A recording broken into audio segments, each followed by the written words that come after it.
दोस्तों दुनिया का हर व्यक्ति जानता है जापान के बारे में। जापान एक ऐसा देश है जो कि बहुत ही ज़्यादा आधुनिक देश है और जिसने अपने आप को खत्म होने के बाद दोबारा से खड़ा कर लिया और आज दोबारा से वह एक बहुत ही एडवांस लेवल का देश बन चुका है जो कि सबको पीछे कर देता है टेक्नोलॉजी के मामले में, और उसके सामने अभी तक कोई भी टेक्नोलॉजी में टक्कर नहीं ले पाया है। लेकिन दोस्तों जापान के जो अटैक हुए थे हिरोशिमा और नागासाकी, क्या आप उसके बारे में जानते हैं कि वह कैसे हुए थे? हालांकि हमें हिस्ट्री की बुक में तो यह बताया गया है कि उस पर अटैक हुए थे, लेकिन यह नहीं बताया पूरी तरह से कि कैसे हुए थे और कब हुए थे। तो दोस्तों आज की वीडियो में मैं आपको यही बताने जा रहा हूँ कि जो नागासाकी पे अटैक हुए थे, हिरोशिमा पे अटैक हुए थे, वह कैसे हुए थे, कब हुए थे और किस तरह हुए थे। तो दोस्तों अगर आज का वीडियो आपको पसंद आता है तो इसे लाइक जरूर करें और साथ ही साथ दोस्तों वीडियो को शेयर करना बिल्कुल भी ना भूलें। तो चलिए दोस्तों शुरू करते हैं। दोस्तों यह बात है करीबन 1945 की। 1945 में एक आम जापानी की जिंदगी बहुत मुश्किल हो चुकी थी दोस्तों। दुकानों में अंडे, दूध, चाय और कॉफी पूरी तरह से गायब हो चुके थे। स्कूलों के मैदानों और घेरों के बगीचों में सब्जियां उगाई जा रही थी। पेट्रोल भी आम लोगों की पहुंच से बहुत बार हो चुका था क्योंकि उसके दाम इतने ज़्यादा थे कि कोई इसको खरीद नहीं सकता था। पेट्रोल के महंगे दामों की वजह से सड़कों पर आम आदमियों के पास गाड़ियां नहीं हो करती थी। वह सिर्फ पैदल चलते रहते थे और साइकिलों का इस्तेमाल करते थे। सिर्फ अमीर लोग ही गाड़ियों का इस्तेमाल कर पाते थे। दोस्तों यह बात है 6 अगस्त 1945 को सुबह 7 बजे की। जापानी रेडारों ने दक्षिण की ओर से अमेरिकी विमानों को आते देख लिया और उन्होंने चेतावनी के सायरन बजा दिए। जापान का जो रेडियो कार्यक्रम था उसे बंद कर दिया गया उसी वक्त और उसको रोक दिया गया। उस समय जापान में पेट्रोल की इतनी कमी थी कि उन विमानों को रोकने के लिए जापान से कोई भी जहाज नहीं जा सकता था और उन्हें रोक नहीं सकता था। 8:09 पर अमेरिकी वायुसेना ने कर्नल पॉल टिब्बेस ने अपनी B-29 विमान, जिसका नाम एनोला गे था, के इंटरकॉम पर घोषणा की, अपने गॉगल्स लगा लीजिए और उन्हें अपने सर के ऊपर रख लीजिए।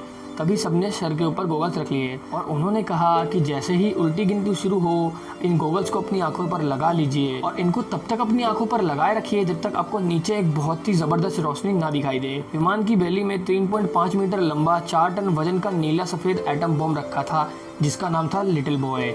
और दोस्तों यह लिटिल बॉय एक एटम बम था, एक न्यूक्लियर बम था जो कि आज हिरोशिमा के लिए बहुत बुरा साबित होने वाला था। इसको टॉप सीक्रेट मैनहट्टन प्रोजेक्ट के तहत लॉस अलामोस, न्यू मैक्सिको की प्रयोगशाला में बनाया गया था। इसके अस्तित्व को इतना गुप्त रखा गया था कि अमेरिका के उपराष्ट्रपति हैरी ट्रूमैन को इसके बारे में भी नहीं पता था। हैरी ट्रूमैन को इसके बारे में जब पता लगा, उनके पुराने राष्ट्रपति जिनका नाम रूजवेल्ट था, उनकी मृत्यु हो गई। उसके बाद नए राष्ट्रपति जब बने वहाँ पर, जिन्होंने नए राष्ट्रपति का पदभार संभाला, उस समय वहाँ के वाइस प्रेसिडेंट को पता लगा कि इस बम को बनाया जा रहा है। एनोला गे के दाहिने विंग से 10 मीटर की दूरी पर 1 किलोमीटर पीछे एक दूसरा B-29 विमान ग्रेट आर्टिस्ट उड़ रहा था। एक तीसरा बम वर्षक भी था जिसे जॉर्ज मार्कवर्ड उड़ा रहे थे। उनकी अकेली जिम्मेदारी थी तस्वीरें लेना। ठीक 8:13 पर दोस्तों एनोला गे के बॉम्ब्रिडियर मेजर टॉमस फेरेबी के हेडफोन पर कर्नल पॉल टिब्बेस का संदेश सुनाई दिया और वह संदेश था दोस्तों, इट इज ऑल योर्स। फिर उन्होंने इंटरकॉम पर कहा, अपने गॉगल्स लगाइए। जैसे ही उनको अपना लक्ष्य दिखाई दिया, ओई बीच दिखाई दिया, वह चिल्लाया,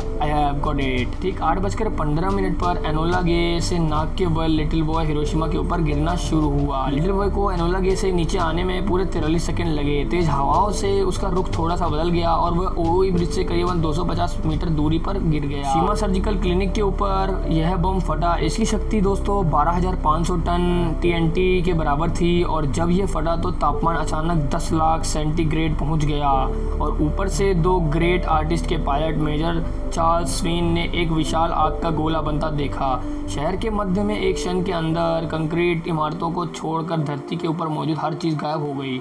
दोस्तों इस बम का विस्फोट इतना ज़्यादा असरदार, इतना ज़्यादा खतरनाक और तेज़ था कि ग्राउंड जीरो से 15 किलोमीटर दूर तक की हर इमारत की खिड़कियां और शीशे चकनाचूर हो गए। हिरोशिमा शहर की 2/3 इमारतें 1 सेकंड के अंदर ध्वस्त हो गई। कई किलोमीटर तक आग ही आग लग गई और कुछ ही देर में हिरोशिमा की कुल 2,50,000 के 30% पॉपुलेशन यानी कि 80,000 लोग मौत के अंदर समा गए और मर गए।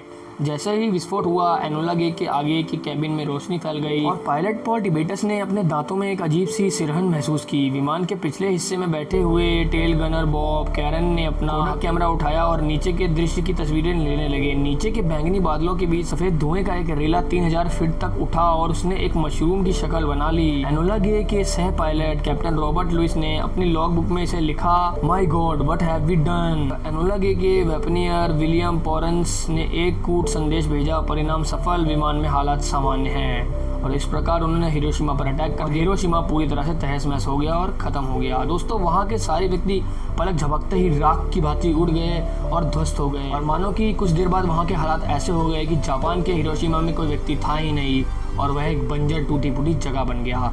दोस्तों अभी तक वहाँ पर जो भी व्यक्ति का जन्म होता है उनके शरीर में कुछ ना कुछ डिफेक्ट होता है और बहुत ही ज़्यादा बुरे हालात हैं। तो दोस्तों आप लोग समझ ही सकते हैं कि यह जो न्यूक्लियर बम होता है कितना ज़्यादा खतरनाक होता है, और जहाँ पर यह गिरता है वहाँ को लेके डूब जाता है।